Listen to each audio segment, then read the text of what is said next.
All right, welcome to my video about how I, as an almost 900 rated player on chess.com, beat a 1400 bot called David. Just want to talk through how I was able to do this and my thought process along the way. I like to beat each bot without help. I beat them with the black pieces and the white pieces before moving on to the next bot. Beat David with the black pieces in one try, and this was my fourth or fifth try using white. So let's get to it.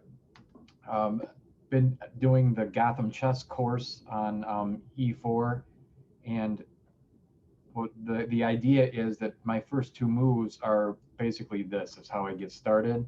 But what I've learned is what I think I'm doing right is when the opponent offers me the chance to take the middle, I'll take it, and he does that by playing knight h6.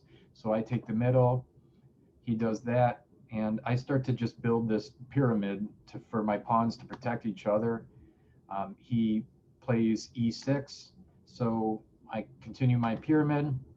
His queen comes out, and I'm one move away from totally completing my pyramid here. But he destroys that, and I just take right back to at least keep this intact here. And then what he does is he brings the queen in, and I think I've immediately made a huge mistake because this queen has vision to everything on me now. I was originally concerned with that and that, but there was no reason to be because it's covered by these, right? So if my queen were to take either one of those, I would just take the queen. I'm safe there. But there's still something unsettling about a queen sitting there looking at your entire back row, um, especially with the king just being there. So decided to put my knight in the way a bit, and he develops. And I thought, okay, let me take my knight and attack the queen. And the queen moves here, and I went, uh-oh, another mistake. Um, so I thought, okay, if I move either one of these in the way, the queen could take, and then I would take the queen, or actually not even that. I thought I'd move in the way that would stop my king from getting hit, but then the queen just takes this, and I thought I blundered. I'm going to lose my knight. But then I thought for a few seconds and came up with this. That gets in the way, and my knight is protected, so I'm good to go. He does a developing move here. Um, and why this is scary is not only does it attack the knight, but if things start moving around on the board, he's got vision all the way down to my rook. So I decided, okay, he could take my knight, but if he does that, I'll take his queen. His queen gets out of the way, and I decided to just continue developing now. Bishop out, he moves. I put my other bishop out, and look at what happens on this bar over here on the left. My white went down. I should go see what move I should have done there. I'm at a +5, 4 in that range here. And then I do this move, and we're on move 12. I need to go see what move would have been good here. That dropped me by doing that. But I decided I'm going to develop. And this is part of the reason I don't like playing where I get to take moves back um, or see hints, because I hate seeing every time move I make, you made a mistake, you made a mistake, you made a mistake. So it's refreshing to go ahead and make some mistakes, but think you're doing all right in the meantime. So anyway, I'm developing. He moves bishop a6. I decided to take, and the reason I did so is because I have a lot of pawns on the light squares, and so this bishop is going to be stuck when movement because of that. So I decided, you know what, I'll just get rid of him. He takes me back with the knight. We do a trade. I continue to develop, and he brings his knight in, and I had to think for a little bit here. What I didn't like is he can go here and he can go there, and I can do nothing to stop that. If he goes in the, he's safe going there.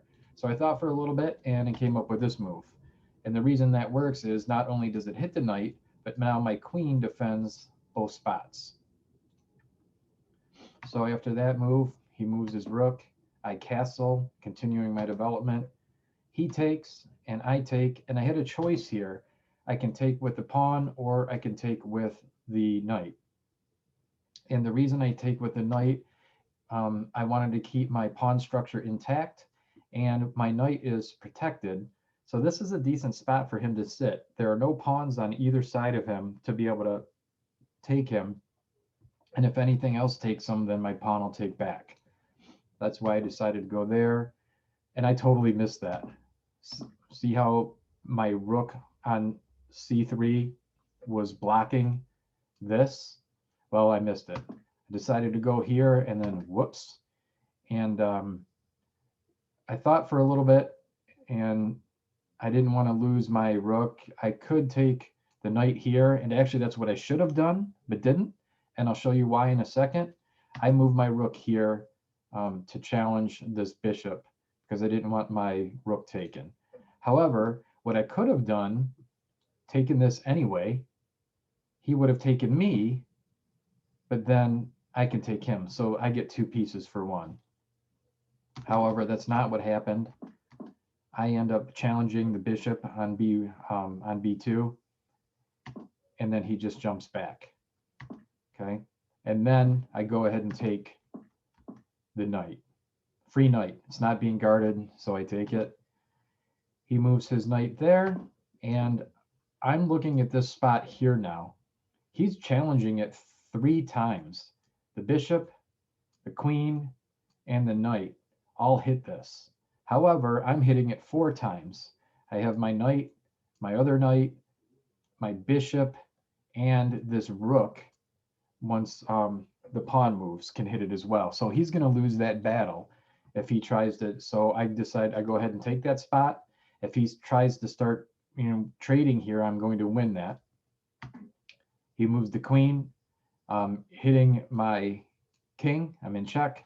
So just slide out of the way, and nothing else on the board is vulnerable for me except for this pawn, which isn't terrible. So the bishop slides back, and I decide to challenge him again here. And the important part is this: when that pawn moved, it was protecting my knight here. And then I moved forward to attack the bishop, but my queen is protecting my knight from being taken. So that move is okay because of that. He just gets out of the way. I pin the queen to the rook here. That's why I made this move from b1 to c1, because now if the queen were to move anywhere, I would be able to just take the rook. The rook's not protected, so I could just take it for free. He doesn't even do that. His bishop jumps down here. This is just maybe a crappy bot move. So his bishop moves there, and so the queen's available, so I take it. And then I get taken back, but that's okay because I have a queen. And I don't remember if I decided to try to pin the knight to the rook here. That's, I think, a mistake, because if I were to do this, my queen would just get taken. So that's not really much of a threat. Although if the knight did move, it does prevent the knight from moving. That's true. So if the knight did move, I could just take the rook. So I guess it's not a terrible move. He moves his rook. No reason for me to attack the knight anymore. But what I actually saw before making this move here, if I make this move, and I did, his bishop is trapped. There's nowhere this bishop can go and not get taken. So what I did, what he did is not even move the bishop. There's no point. It was just going to get taken anyway. And since that's the case, free bishop. And I decided to go ahead and degrade my pawn structure here because, well, get a free piece. All right. He moves his king. Not exactly sure why. I move my bishop to put him in check. He moves. I move my knight to put him in check. He moves again. And then this is the point. This is something that I got from watching a lot of Gotham chess videos.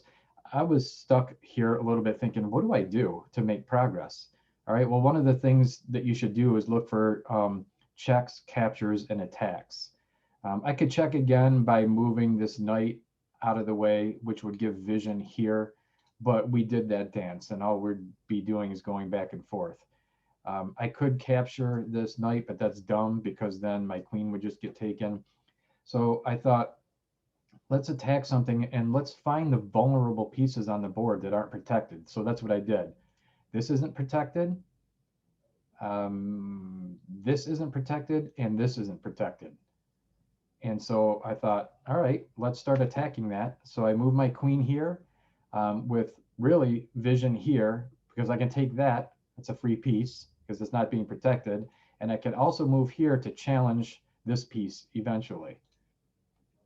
And when he moved his pawn to h6, I realized, uh-oh, I totally got my bishop stuck and that's getting taken.